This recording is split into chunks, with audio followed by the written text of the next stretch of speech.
ওই দেখ জান্নাতি মানুষ Islamic motivational story Billal Raju প্রকাশকাল 25/2/25 পাঠে আমি জারিয়াত।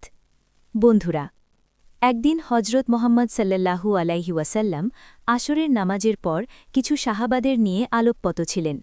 এমন একজন ওখান দিয়ে যাচ্ছিল। তিনি বললেন, দেখ দেখ, এই লোকটা একজন জান্নাতি লোক। পরের দিন আবার আসরের নামাজ পড়ে কথা বলছিলেন। এমন বললেন, দেখ দেখ, জান্নাতি লোক যায়। তখন একজন সাহাবা বলল, এই সাধারণ লোকটার মধ্যে কি দেখতে পেলেন যে তাকে জান্নাতি বলছেন বারবার? তখন তিনি বললেন, তোমরা খেজে নাও, ওই লোকটা ছিল আনসার। এক সাহাবা বলল, ভাই, আমি 2-3 দিনের জন্য তোমার মেহমান হতে চাই, আর দেখতে চাই তুমি এমন কি করো যার জন্য দিনের নবী তোমাকে জান্নাতি বলছেন। আনসারটি সানন্দে মনে রাজি হয়ে গেল।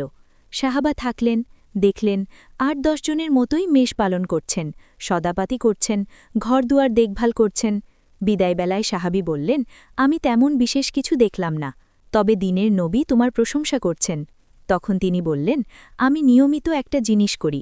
কোনো মুসলমান ভালো কিছু করলে তার প্রতি হিংসা বিদ্বেষ পোষণ করি না, বরং আড়ালে আবডালে 2 হাত তোলে তার জন্য দুয়া করি।